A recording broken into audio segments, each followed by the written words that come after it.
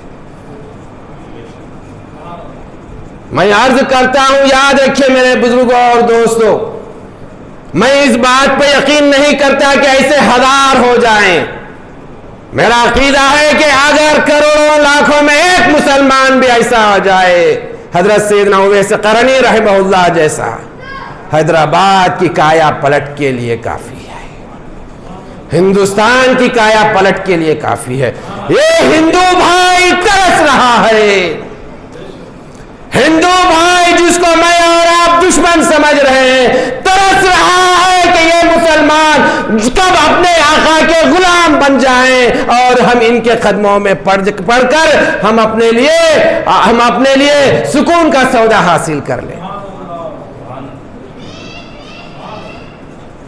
آج کے اس گئے گزرے دور میں کیا آپ نہیں دیکھتے ہیں کہ آج بھی ہماری مسجدوں پر ہندو بھائی اور بہنیں عصر اور فجر کے بعد اپنے نونہالوں کو لا کر ہم سے دعا دم کرواتی ہیں کہ نہیں کرواتی ہیں؟ یہ کس بات کی غماز ہیں، کس بات کا اشارہ دیتی ہیں، کس بات کی مجھ کو اور آپ کو تعلیم و تربیت اور فکر دے رہی ہے؟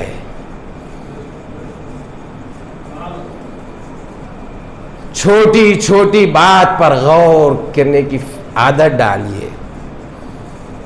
قرآن مجید سوچنے فکر کرنے والوں کے لیے دیا گیا ہے، بھیجا گیا ہے۔ اس طرح سے طوطا کی مینا کی طرح پڑھنے والوں کے لیے قرآن مجید نہیں ہے، ان کو بھی ثواب ملے گا، یقیناً ملے گا، بلکہ آقا نے تو یہاں تک ارشاد فرمایا ہے کہ جو بندہ مومن قرآن مجید کو اٹک کر اس کو پڑھنے نہ آنے کی وجہ سے اٹک کر قرآن مجید کی تلاوت کرتا ہے، اس کو اللہ رب العزت دوہرا ثواب عطا فرماتا ہے۔ کیا اسلام ہے مجھ کو اور آپ کو دیا گیا؟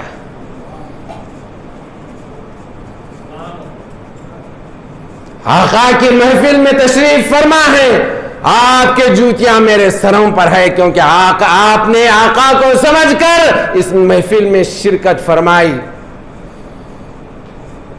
یہ بات اسی وقت آپ سے ادا ہوگی جبکہ معلوم ہوگا کہ آقا کون ہے۔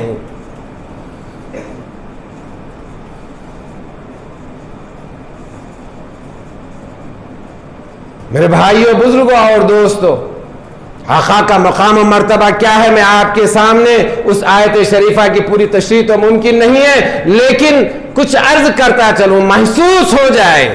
میں اسی لیے میں اپنے نوجوانوں کو، علماء کرام سے عرض کرتا ہوں، عربی زبان میں گہرائی مہارت حاصل کیجئے۔ اگر ہمارے بزرگوں میں آقا کی اسلام کے تئیں یہ محبت پیدا ہوئی، اس کی وجہ یہ تھی کہ انہوں نے قرآن مجید کو، آقا کی حیات مبارکہ کو آقا کی زبان میں سمجھنے کی کوشش کی۔ حضرت امام ادیب سید ابراہیم رحمہ اللہ، حضرت صدر الشیوخ سید طاہر رضوی علیہ رحمہ کے والد بزرگوار ہیں۔ ہمارے بزرگان دین تو فرمایا، اور ان کے سیرتوں میں یہ لکھا ہوا ہے کہ ایک بزرگ کو عربی زبان کے ایک لفظ کے 5000 معنی معلوم ہوا کرتے تھے۔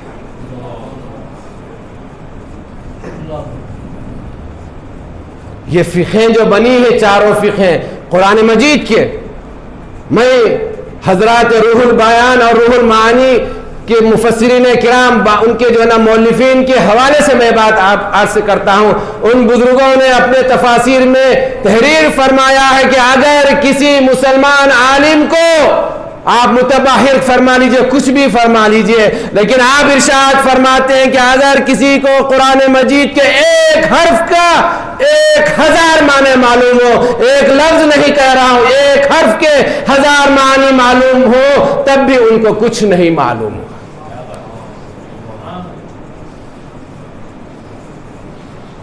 کیا وجہ تھی؟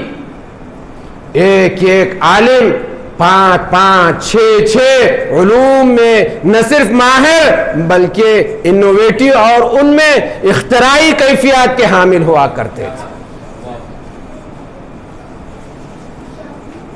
کیا سمجھ رکھا ہے آپ نے؟ اور میں اپنے نوجوانوں کو یہ سمجھاتا چلوں، محسوس کرواؤں کہ کیا عربی زبان ہے۔ مڈل ایج، عہد وسطیٰ جنہیں کہا جاتا ہے، 1200-1300 عیسوی کے بعد سے 1700 تک کے فترے کو، اس مدت کو مڈل ایج، عہد وسطیٰ کہا جاتا ہے۔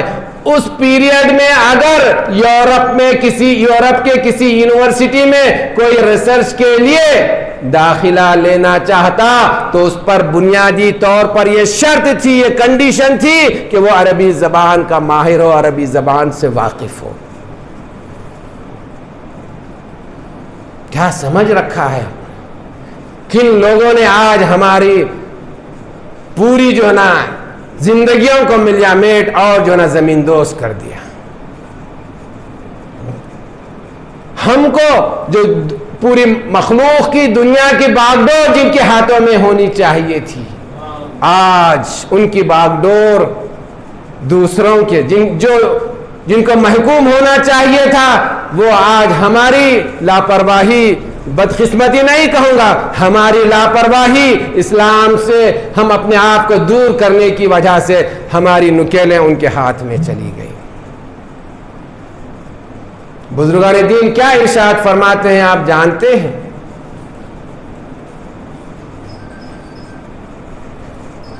ہم اونٹوں کے چرواہے، بکریوں کے چرواہے تھے۔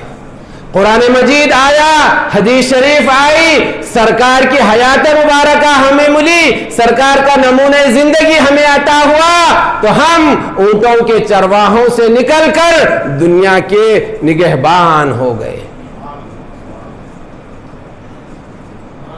اور ایک اور مرتبہ آج اسلام کو، آقا کی نمونے حیات کو، آپ کی سیرت کو آج ہم اپنی زندگیوں سے نکال دور کیا، جس کی وجہ سے ایک اور مرتبہ ہماری نکیلیں، ہماری باغ ڈوریں دوسروں کے ہاتھوں میں چلی گئی۔ سمجھ جائیے، آپ کو ڈاکٹری، آپ کو انجینئرنگ، آپ کو کسی قسم کا فلسفہ، فلسفی آپ کو دنیا کی باغ ڈور تھمانے والی نہیں ہے۔ اگر مجھ کو اور آپ کو دنیا کی سرداری اگر ملنی ہے اور ملے گی تو وہ صرف اور صرف حضرت سیدنا عمر رضی اللہ عنہ، جن کے بارے میں کیا کہا جائے، جن کے بارے میں آقا نے کیا کیا ارشاد فرمایا۔ نبوت کا سلسلہ جاری ہوتا تو سیدنا عمر رضی اللہ عنہ نبی ہوتے۔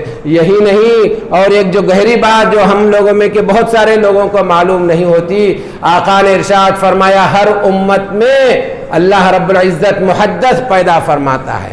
محدث کا مطلب یہ ہوتا ہے کہ جن کی زبان مبارک پر اللہ رب العزت اپنے منشے ارادے کے طور پر حق کو جاری فرماتا ہے۔ آقا نے ارشاد فرمایا لعلی محدث هذه الامہ، ممکن ہو میری اس امت کے محدث وہ عمر ہیں۔ اور آپ نے ملاحظہ فرمایا کہ کتنی مرتبہ حضرت سیدنا عمر رضی اللہ عنہ کے ارادے اور آپ کے فکر کے مطابق وحی شریف نازل ہوتی رہی۔ ایسے سیدنا عمر رضی اللہ عنہ جنہوں نے 22 سال خلیفہ مسلمین رہے، سب سے زیادہ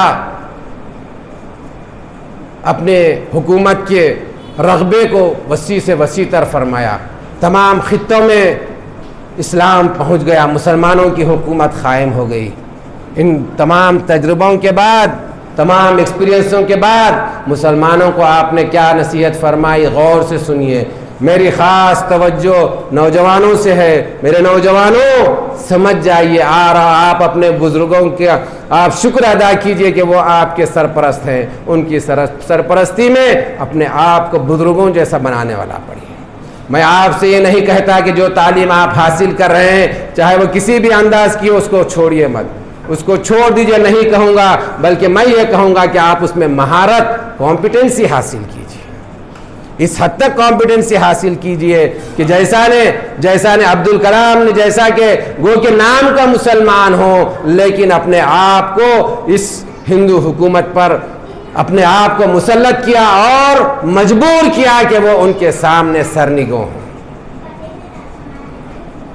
ہندوستان میں آپ یقیناً اگر آپ برا سمجھیں گے تو سمجھائیں گے، لیکن میں آپ کو آج بھی ایسی بارگاہوں کی طرف نشاندہی کر سکتا ہوں جہاں پر آج بھی بڑے بڑے ہندو ان مسلم فقیروں کی بارگاہوں پر، ان کی دہلیزوں پر اپنے ماتھے ٹیکتے ہیں اور پوری گہری ارادت مندی اور عقیدت کے ساتھ ٹیکتے ہیں۔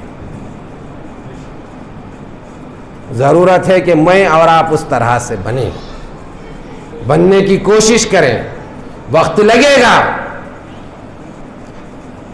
ایسا نہیں ہے کہ آپ دن اور رات میں آپ کو بن جائیں، ضرورت ہوگی تو آپ بنا دیے جائیں گے، لیکن بننا چاہتے ہیں تو اپنے اندر وہ کیفیات، وہ اخلاق، وہ کردار، وہ نمونہ جو آقا نے ہمارے لیے متعین فرمایا اس کو اختیار کرنا ہوگا۔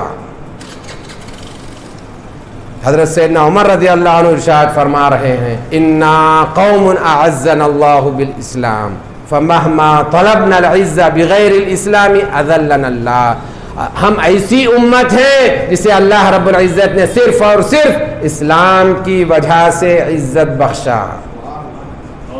اگر ہم اسلام کو چھوڑ کر عزت کے لیے جتنی کوششیں کرتے چلے جائیں، لیکن اللہ رب العزت ہمارا مقدر عزت کے بجائے ذلت فرما دے گا اور ذلت فرم کرتا رہے گا۔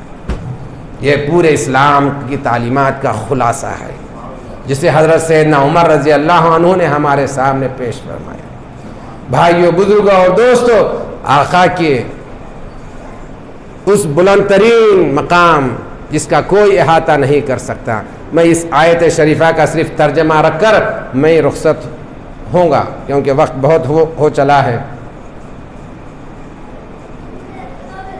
یہ باتیں، یہ مزاج بنانے کی کوشش کی جاتی ہے کہ آقا حضور سیدنا محمد صلی اللہ علیہ وسلم اسی جو ہے نا کعبے، اسی مکہ مکرمہ میں تشریف لائے، اس سے پہلے نعوذ باللہ کوئی آپ کا اس دنیا سے تعلق نہیں تھا۔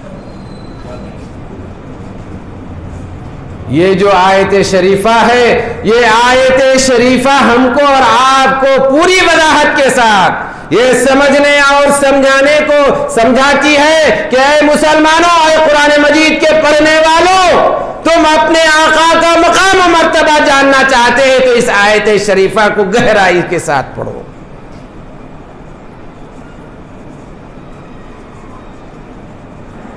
وَإِذْ أَخَذَ اللَّهُ مِيثَاقَ النَّبِيِّينَ لَمَا آتَيْتُكُم مِّن كِتَابٍ وَحِكْمَةٍ، کیا آیت شریفہ ہے؟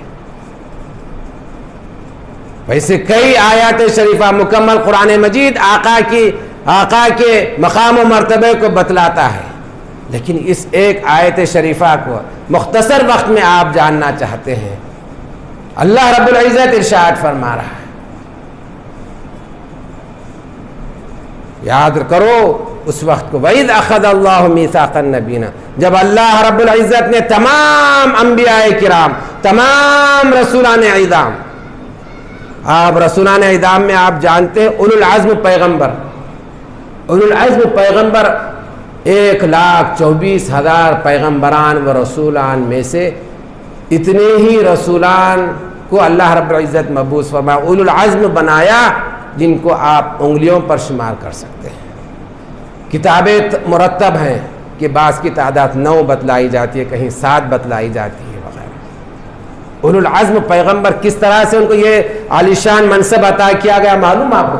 جس نبی کو دین کی دعوت و تبلیغ میں جتنی زیادہ کٹھنائیوں اور دشواریوں کا سامنا رہا، اتنے بڑے مقام پر فائز کیا گیا۔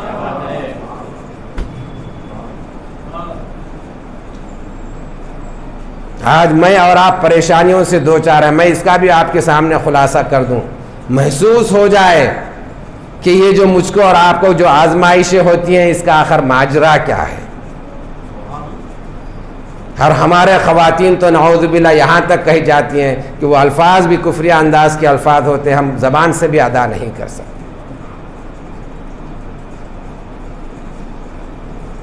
اللہ رب العزت جس بندے کو مقام و مرتبہ عطا فرمانا چاہتا ہے اتنے ہی زیادہ آزمائشوں میں مبتلا کرتا ہے۔ بات سمجھ میں نہیں آئی تو اور دو ٹوک انداز میں آپ کے سامنے عرض کر دیتا ہوں تاکہ بات مکمل طور پر سامنے صاف ہو جائے آپ کو، میرے خاص طور پر میرے نوجوانوں کو۔ یاد رکھیے کہ اگر ہم میں کا کوئی انتہائی پرہیزگار، پاک باز، انتہائی رجل صالح ولی اللہ ہے، پورا علاقہ ان کے ولی اللہ ہونے کی گواہی دے رہا ہے، اس کے باوجود اگر وہ کوئی پریشانی، کوئی آزمائش سے گزر رہے ہیں تو یہ یاد رکھیے کہ وہ ان کے کاموں کرتوتوں کی وجہ سے نہیں، نعوذ باللہ، بلکہ اللہ رب العزت ان کو اس آزمائش سے ان کے درجات کو بلند فرمانا چاہتا ہے۔ دوسری جانب اگر کوئی بندہ فاسق ہے، فاجر ہے، ہر قسم کے گناہوں کا ارتکاب کر رہا ہے، اس کو بھی اللہ رب العزت کی رحمت پر ناز کرنا چاہیے کہ حدیث شریف میں ہے اللہ رب العزت بندے مومن کو اس وقت تک اس دنیا سے رخصت نہیں کرواتا، نہیں اٹھاتا تا وقت ہے کہ اس کا مکمل طور پر پاک کر لے، اور اگر کوئی کسر باقی رہ جاتی ہے تو حدیث شریف میں واضح طور پر ذکر ہے کہ نزع کے وقت اس کو تکلیف میں مبتلا کرتا ہے، نزع میں جتنی سختی ہوتی ہے وہ اس کے اعمال کا نتیجہ ہوتا ہے، جس کی وجہ سے اللہ رب العزت یہاں سے اس کو صاف ستھرا لے کر جانا چاہتا ہے۔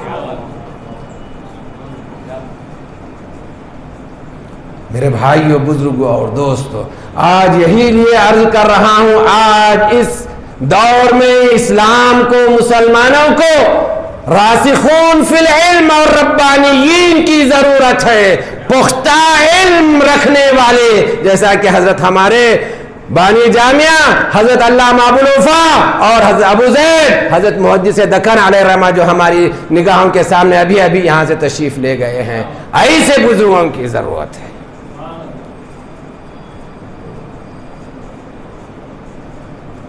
مجھ کو اور آپ کو واپس لوٹنا ہوگا۔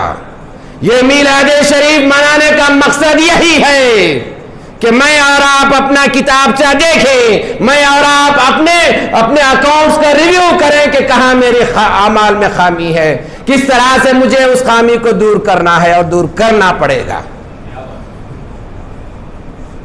اگر نہیں تو اسی طرح سے قسم پرسی میں گزارات دن گزارنے ہوں گے۔ یہ جو گزاریں گے اس کا مطلب یہ ہوگا کہ تم تو میرے بندے ہو، میرے حبیب کا کلمہ پڑھتے ہو، لیکن تمہاری یہ کلمہ پڑھنے کی یہ سزا ہے کہ تم کو یہ سزا دی جائے، لیکن جب تم میری بارگاہ میں حاضر ہو تو پھر اس طرح سے حاضر کروں گا کہ تم صاف ستھرے ہو کر آ جاؤ گے۔ میں سلام کرتا ہوں جو بھی میلاد شریف کی جو بھی سرگرمی مچا رہے ہیں، لیکن میری ان کی ساتھ ساتھ یہ بھی گزارش ہے، یہ ان کی کمزوری نہیں ہے، کمزوری ہم کی ہے، ہماری کمزوری ہے کہ ان کی رہنمائی نہیں کر رہے ہیں۔ آج ملت میں علماء کرام ایسے نہیں ہیں جو اللہ پر نظر رکھ کر اس دنیا میں جیے، اور ایسا جب ہوگا نہ صرف وہ بندے مومن وہ کامیاب ہوگا، بلکہ جو بھی اس کے ساتھ چلیں گے، جو بھی اس کے پیچھے ہو لیں گے، وہ ان کو بھی کامیاب کرے گا، ان کا بھی اجر و ثواب صدقہ جاریہ کے طور پر اپنے پاس لے چلے گا۔ کتنی دنیا ہے میری اور آپ کی بتلائیے، 100 سال، 200 سال، 300 سال، سب سے زیادہ عمر نے تو حضرت سیدنا آدم 1000 سال، سیدنا نوح علیہ السلام 950 سال، اس کے بعد 300، 250، 150، 125، اس طرح سے زندگیاں گزاری۔ کتنے سال میں اور آپ زندگی گزاریں گے اس دنیا میں؟ آقا نے تو ارشاد فرما دیا میری امت کی اوسطاً عمر 60 سے 63 سال کے درمیان ہے۔ آقا کے یہ کلمات شریفہ ہیں، کسی کو آلٹر کرنے کی، کسی کو تعویل یا ایکسپلینیشن کی ضرورت نہیں ہے۔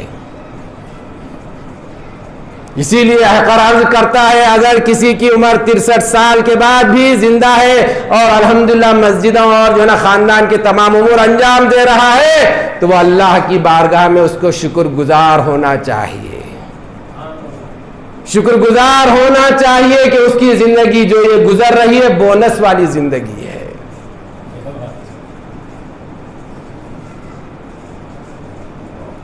آقا نے خوشخبری عطا فرمائی ہے، خیرکم من طال عمرہ وحسن عملہ، تم میں کا بہترین ہے وہ انسان جس کی عمر خوب لمبی ہو اور عمل بھی خوب ہو۔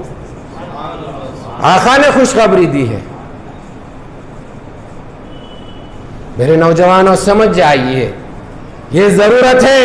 آج عرب دنیا کے جتنے چینلز ہیں، جتنے بھی علماء کرام ہیں، قیامت کی نشانیوں کو گنوا رہے ہیں۔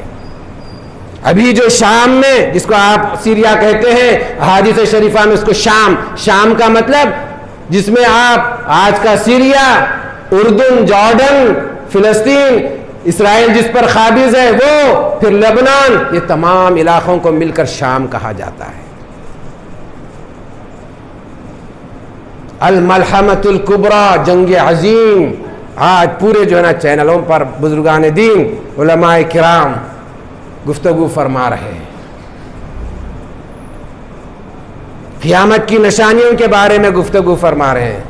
حضرت سیدنا امام مہدی رضی اللہ عنہ جو دنیا کے آخر میں تشریف لائیں گے، سرکار کی نسل میں اور نسب سے جن کا تعلق ہوگا، ان کے بارے میں، ان کی نشانیوں کے بارے میں گفت شنید ہو رہی ہے۔ ویسے تو آقا ہی نے ارشاد فرما دیا تھا، میرے اور قیامت کے درمیان اتنا ہی فاصلہ ہے۔ آپ نے، آقا اپنے 2 انگشت مبارک سے ارشاد فرما دیا تھا، بتلا دیا تھا، میرے اور قیامت کے درمیان اتنا ہی فاصلہ ہے، اور میں قیامت کی نشانیوں میں سے ایک نشانی ہوں۔ آقا اپنے بارے میں ارشاد فرمائے۔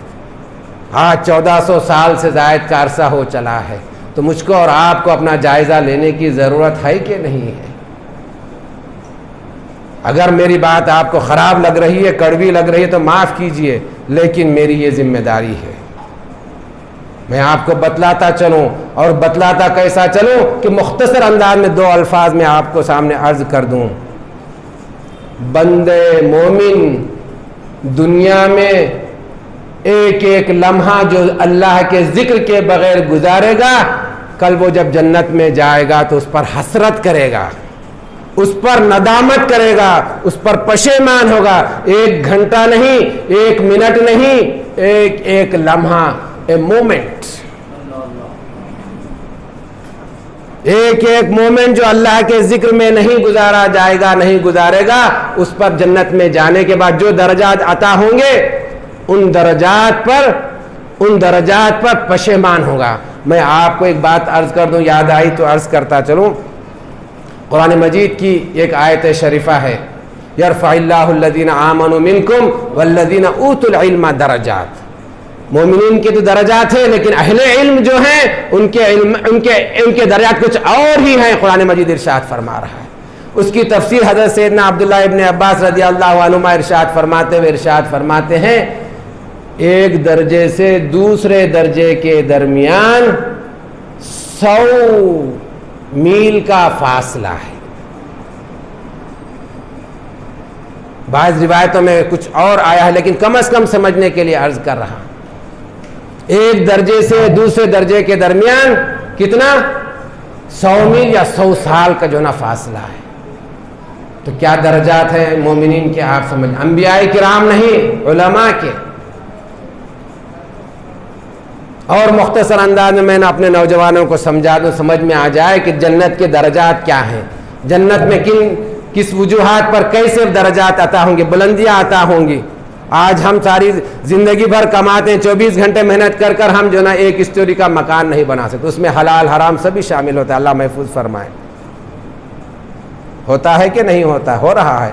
آج میرا اور میرے نوجوانوں کا ایک مقصد حیات ہو گیا کہ ڈگری مل جائے، ڈگری کے ساتھ ہی بس ماں باپ کی ایک ہی خواہش ہوتی ہے کہ جو ہے نا وہ گھردار والا ہو جائے، پھر گھر کا مالک ہو جائے، اچھی سواری مل گئی تو بہت خوب بات۔ یہ ہماری زندگی کا مقصد ہو گیا۔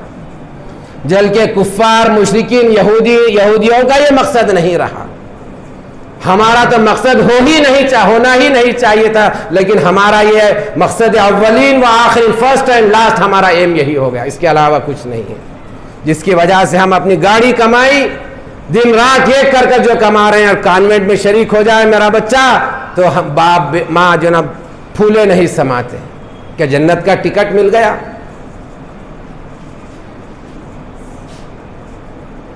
آپ کو اندازہ ہے جنت کیا چیز ہے؟ یہاں کا جو کیلنڈر ہے وہ تو آپ جانتے ہیں، وہاں آسمانوں کا جو کیلنڈر ہے یہاں کے 50,000 سال، وہاں کا ایک.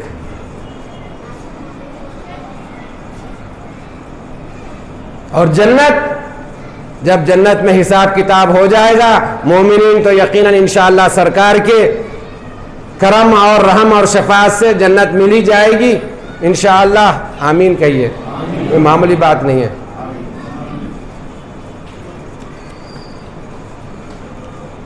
سب ختم ہو جائے گا حساب کتاب. اللہ رب العزت موت کو بکرے کی شکل میں لائے گا، پل صراط پر اس کو ذبح فرمائے گا، موت کا وجود ختم،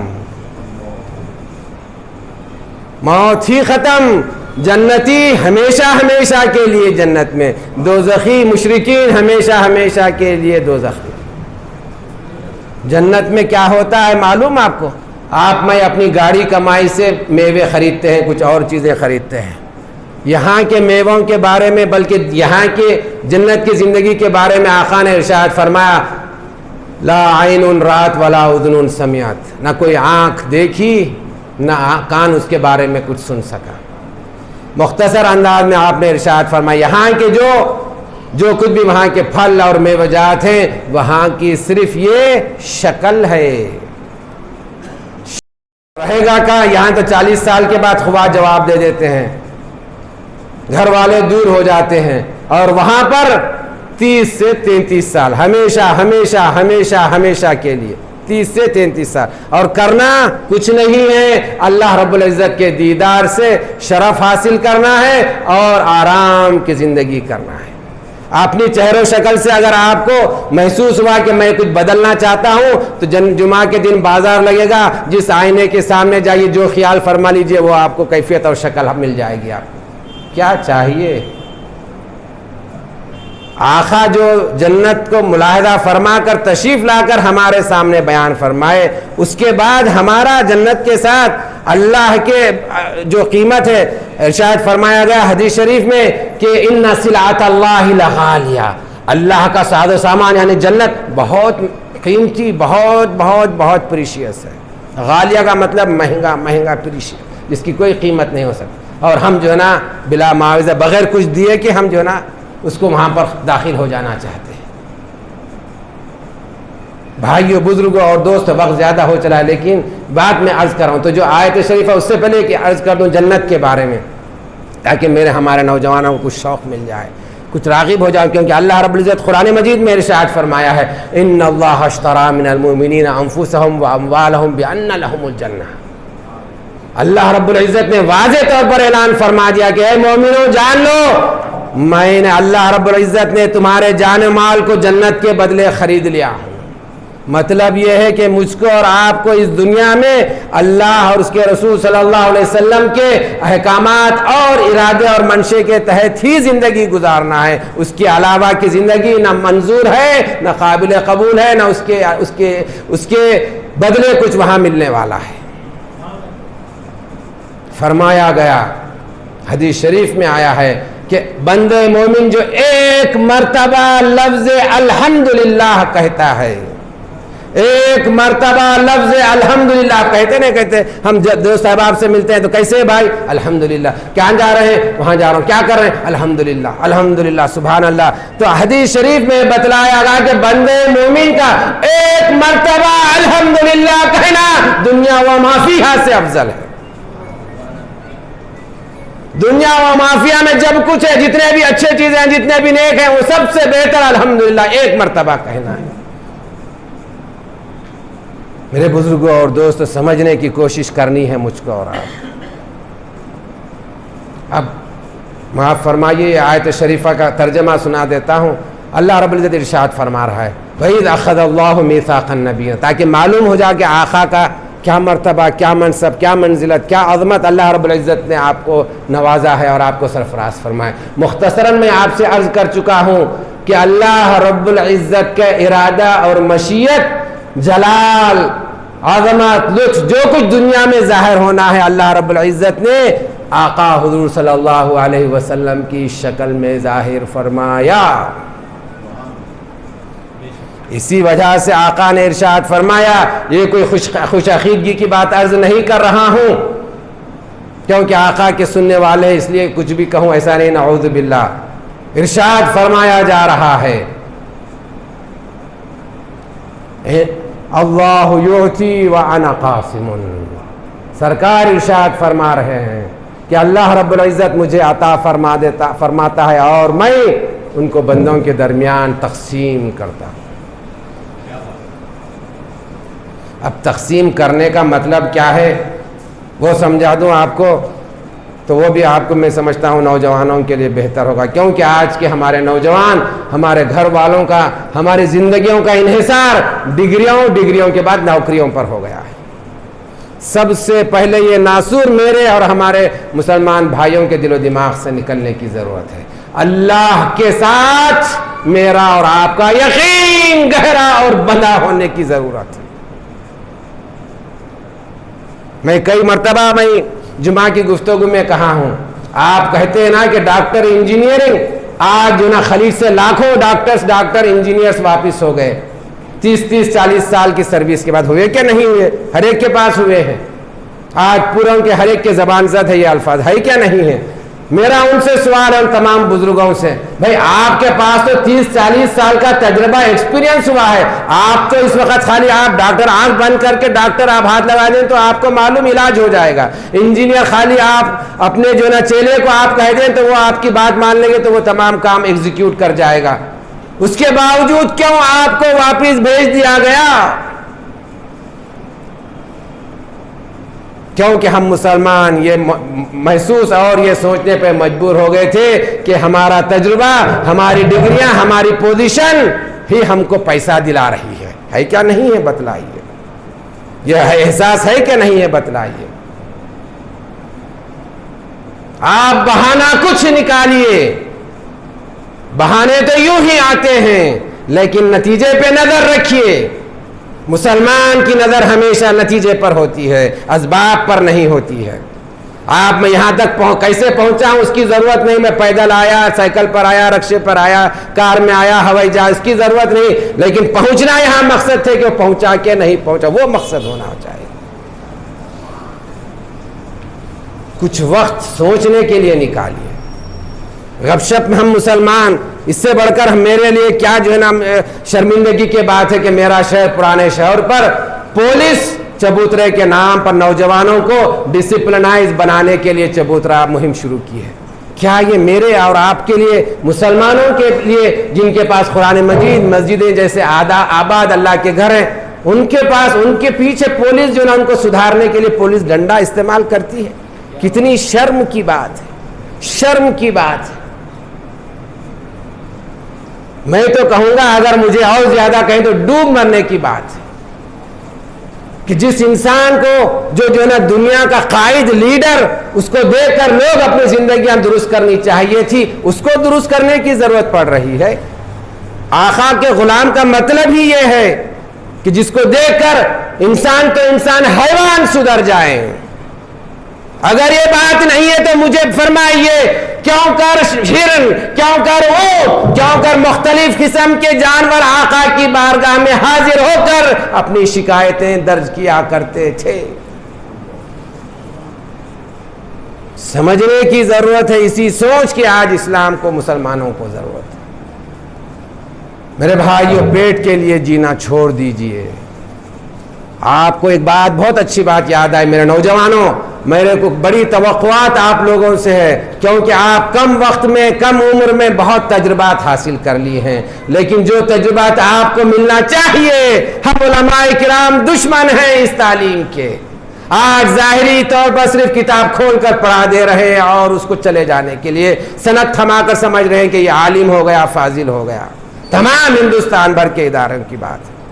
مجھے معاف فرمائیے، میں حماقت نہیں کر رہا ہوں کہ میں ایسا ایک ادارہ قائم کیا ہوں، لیکن آخر نے لکھنؤ سے اعظم گڑھ تک 2 دن روڈ سے سفر کیا، 12-15 اداروں کا دورہ کیا اور وہاں دیکھا 2-2, 3-3, 4-4 منزلہ عمارتیں ہیں، 1,500, 2,000 طلبہ وہاں زیر تعلیم ہیں. 2 دن کے بعد میرے ساتھ وہ جو ذمہ دار تھے ان سے پوچھا کہ یہ 2,000 اگر سب کو جمع کریں گے تو تقریباً 15-20 ہزار کی تعداد ہوگی، ان کا نتیجہ کہاں ہے؟ ان کا نتیجہ رزلٹ کہاں ہے؟ مجھے بتلائیے. سب سے بڑے، سب سے زیادہ طاقتور ترین اسلامی مدارس یو پی میں پائے جاتے ہیں. یو پی کا ایک جو انتہائی گمنام جو ادارہ جس کو آپ کہہ سکتے ہیں، جو اس کی عمارتیں ہیں، ہمارے جنوب کے مشہور سے مشہور ترین ادارے کے پاس ویسی عمارتیں، ویسی صلاحیت نہیں. میں نے پوچھا ان سے کہ کہاں ہیں ان کے نتائج، ریزلٹس کہاں ہیں؟ قرآن مجید کا ترجمہ کرنے سے آپ کو حکمت نہیں آتی. حکمت کا مطلب وزڈم نہیں آ جاتا. حدیث شریف پڑھ لے آپ کو جو نا وزڈم نہیں آ جاتا. اللہ رب العزت نے واضح طور پر ارشاد فرمایا، میں معذرت خواہ ہوں لیکن یہ بات میرے نوجوانوں کے دلوں میں، دماغوں میں اتارنا ضروری سمجھتا ہوں. اللہ رب العزت قرآن مجید میں ارشاد فرمایا، آج اگر ہمارے بزرگان دین کا نام و نشان آج تک باقی ہے، ہم انہیں احترام کے ساتھ ان کا ذکر کرتے ہیں، تو اس کی وجہ یہ ہے کہ انہوں نے اپنا وقت اس دین کے لیے لگایا، فاقہ کشی کی، بال بچوں کے لیے ضروریات پوری نہ کر سکے، لیکن اس دین کے ساتھ کبھی تساہل یا کبھی جو ہے نا اس کے ساتھ نرمی کا برتاؤ نہیں کیا. اللہ رب العزت ارشاد فرما رہا ہے، فاتقوا اللہ ویعلمکم اللہ. کیا بات تھی کہ آقا حضور سیدنا محمد صلی اللہ علیہ وسلم کعبۃ اللہ شریف میں جب حجر اسود کو نصب کرنے کی بات آئی، پورے سرداران قریش وہاں بیٹھے ہوئے ہیں، مکے کا سارا کریم وہاں موجود ہے، کسی کو کوئی وزڈم کی بات، مسئلے کو حل کرنے کی کوئی رائے نہیں سوجھی، آقا کو ہی سوجھی جو ابھی اس وقت ابھی نوجوان ہیں. کون سا ایسا علم تھا، کون سا ایسا تجربہ آقا نے حاصل فرمایا تھا؟ اور کرنے کی بات ہے میرے نوجوانوں، میں ضرور کہوں گا آقا کا یہ میلاد کا جشن، میلاد شریف کا جشن منانا ضرور منانا ہے، تو اسی کی طفیل میں آج میں آپ کے سامنے کھڑا ہوں، اسی کے طفیل میں کچھ آپ کے سامنے میں رکھ پا رہا ہوں. میں یہ نہیں کہتا کہ یہ وہ ہے وہ یہ ہے، میرے پاس اس کے لیے وقت نہیں ہے، میرے پاس کسی کے خلاف زبان کھولنے کے لیے بھی وقت نہیں ہے. جب قرآن مجید میں اتنا سارا سب کچھ ہے جس کی وجہ سے آپ اپنی نسل کو دے سکتے ہیں، اپنے بھائیوں کو سنا سکتے ہیں، تو دوسروں کے بارے میں کہہ کر کیوں اپنا وقت اور اپنے نیکیاں ضائع کرتے ہو؟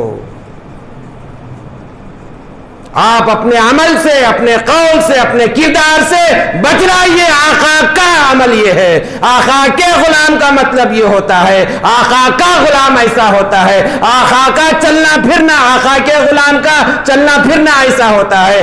آقا کا غلام جب گھر میں ہوتا ہے تو گھر والے سارے کے سارے اطمینان کی سانس لیتے ہیں، خوشی محسوس کرتے ہیں، زیادہ سے زیادہ دیر گھر میں رہنے کی خواہش کرتے ہیں. یہ ہے آقا کے غلام کا مطلب. یہ نہیں کہ بچے کہیں کہ کب بابا حضور گھر سے باہر جائیں گے، ہم اپنا جو ہے نا شور شرابہ شروع کر دیں. یہ نہیں، آقا کی حیات مبارکہ دیکھیے. تو کون سا علم تھا جس کی رائے کی وجہ سے، آقا کی رائے اور فکر کی وجہ سے سارے قریش کے، مکے کے بڑے بڑے سردار خاموش ہو چکے اور بات کو مان لینے پر مجبور ہو گئے. اللہ رب العزت ارشاد فرمایا، اس سے بڑھ کر مجھے اور آپ کو کوئی لائبریری چاہیے، اس سے بڑھ کر کوئی ورکشاپ چاہیے؟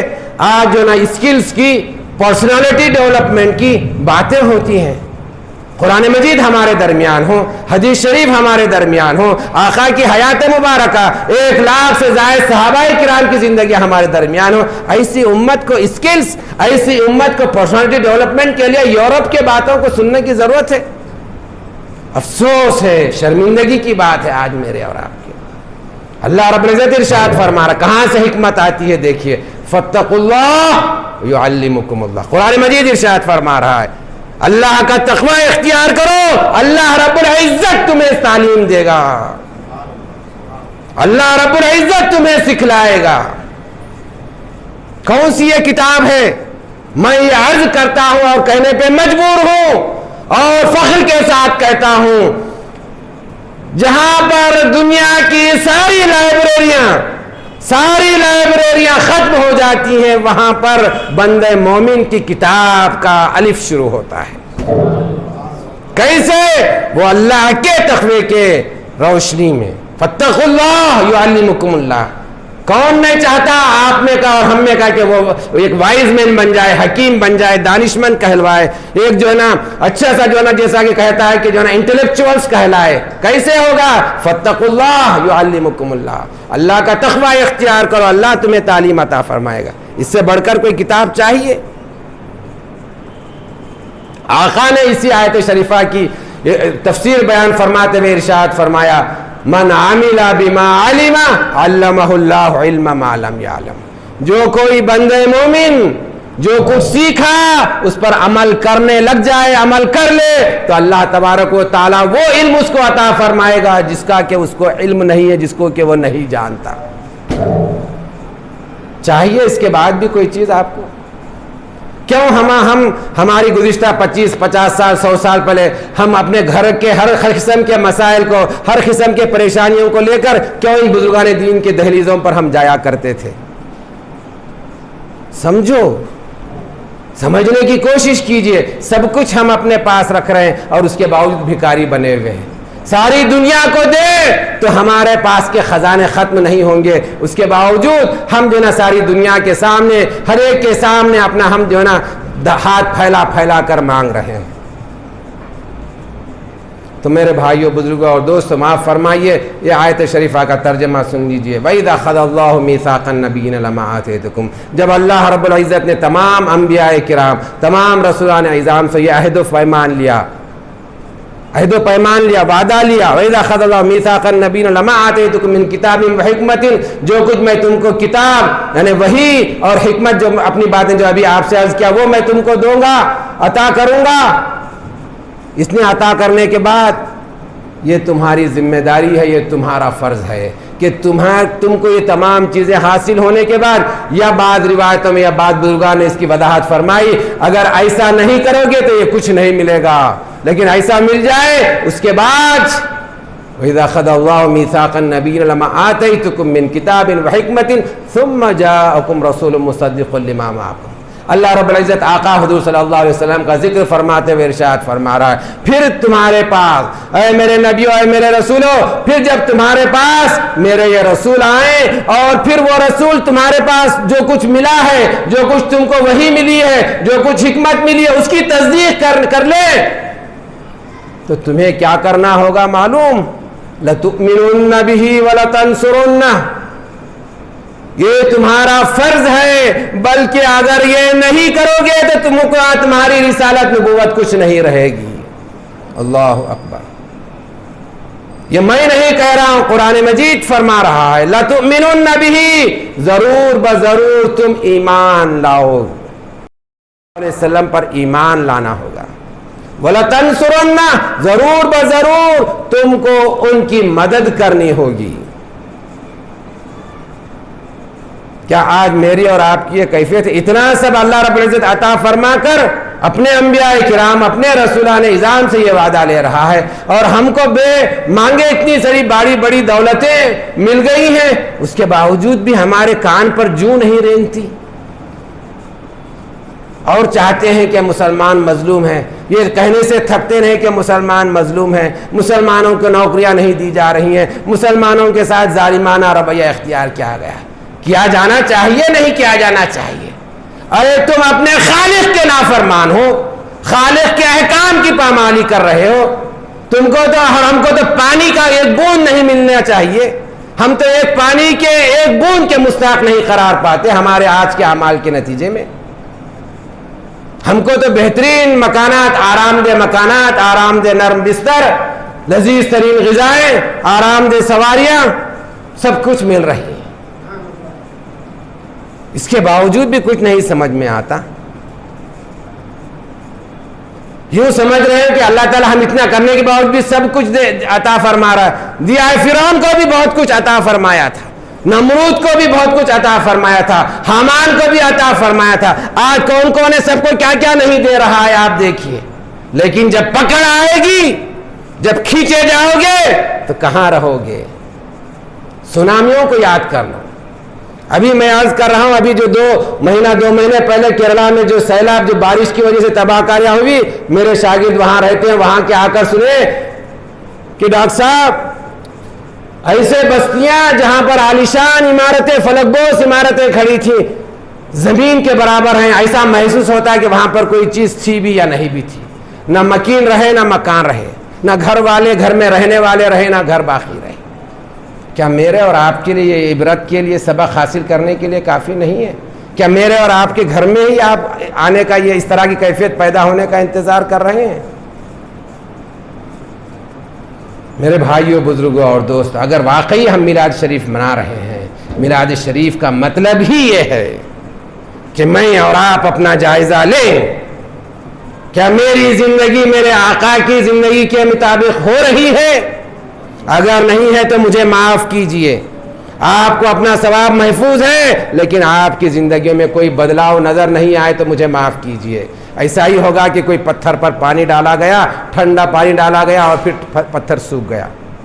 بلکہ آج میں عرض کر رہا ہوں، جو میری اور آپ ہم مسلمانوں کی کیفیت ہے کہ وہ بد پرہیز مریض کی طرح ہے کہ زبردست مہنگی سے مہنگی دوائیں اور مہنگے سے مہنگے ہاسپٹل میں علاج کروا رہا ہے، مگر اپنے بد پرہیزی کی وجہ سے اسی طرح ہے جس طرح سے پہلے تھا. آج میری اور آپ کی یہی کیفیت ہے. جس انسان کو، جس مسلمان کو قرآن مجید عطا ہو، جس مسلمان کو حدیث شریف عطا ہو، جس انسان کو، جس مسلمان کو آقا کی لمحہ لمحہ، قدم قدم کی حیات مبارکہ کا نمونہ ملے، اور اس کے بعد اس کی یہ کیفیت، نعوذ باللہ، یہ تو ہم سخت عذاب میں مبتلا ہیں. آپ کو محسوس، ہم کو محسوس نہیں ہو رہا ہے، لیکن میں اور آپ سخت عذاب میں مبتلا ہیں. کیا کہیں گے کہ جس کے پاس ہر قسم کی کشادگی، ہر قسم کی سہولت ہے، لیکن اس کے باوجود وہ بھوکا ہے، اس کے باوجود وہ بیمار ہے کیا نہیں ہے؟ جائزہ لیجئے، قوموں کا مطالعہ کیجئے. قرآن مجید میں سابقہ امتوں کے جو واقعات ذکر کیے گئے، یہی اس طرح سے نہیں کہ ایسا کیا ہم نے بتلانے، یہی بتلانے کے لیے کہ ان لوگ کیسے تھے، کیسا کیا، تو ان کے ساتھ ہم نے کیا معاملہ کیا. یوں نہ سمجھو کہ ہم تم کو آقا کے امتی ہیں بول کر چھوڑ دیں گے. بہت اچھا واقعہ یاد آگا، یاد سن لیجئے تاکہ کچھ محسوس ہو جائے. یہ جو ہمارے درمیان جو محسوس ہے، اور ہم جو کہتے ہیں کہ ہم آقا کے امتی ہیں، ہم اللہ تعالی ہماری حفاظت فرمائے گا. نہیں، یہ آقا کے کام کی، آقا کے سنت اور آقا کے خلاف ورزی ہے، اللہ کے فطرت کے خلاف ہے کہ اس کے حبیب کے نافرمانیاں اور اس کے حبیب کے عدول حکمی ہو، پھر بھی جو نا آرام سے رہنے لگے. جنگ احد کو یاد کیجئے، جنگ احد کے واقعے کو یاد کیجئے. آقا نے ارشاد فرمایا تھا، اے میرے صاحبوں، یہ جو گھاٹی ہے تم اسی مقام پر بیٹھے رہنا، چاہے تم کو یہ کیفیت معلوم ہو، یہ اطلاع ملے کہ جنگ میں ہمیں کامیابی مل گئی یا جنگ میں ہمیں ناکامی مل گئی. جنگ میں ہم ناکام ہو گئے، جنگ میں ہم کامیاب ہو گئے، تب بھی کسی بھی صورت میں تم یہ چبوترا چھوڑ کر نہیں ہٹنا. یاد رکھیے، میں ایک صرف مثال دے رہا ہوں میرے نوجوانوں. سنت کس کو کہتے ہیں، اور سنت پر عمل نہ کرنے کی کیا ہم کو جو نا سزا بھگتنے پڑے گی. کس کے ساتھ یہ معاملہ ہوا؟ عام انسانوں کے ساتھ نہیں. اجل صحابہ سیدنا ابو بکر، سیدنا عمر، سیدنا عثمان، سیدنا علی رضی اللہ عنہم، اور عشرہ مبشرہ، بڑے بڑے صحابہ کرام جو سب جنتی ہیں. آپ جانتے ہیں صحابہ کرام کا مطلب کیا ہے، وقت نہیں ہے ورنہ میں آپ سے بتلاتا کہ صحابہ کرام کی ہستیاں کن کو کہا جاتا ہے. انہوں نے، صحابہ کرام نے محسوس فرمایا کہ جنگ ہمارے حق میں ہو گئی، انہوں نے چھوڑ دیا. لمحے بھر میں جنگ جیتی جانے والی جنگ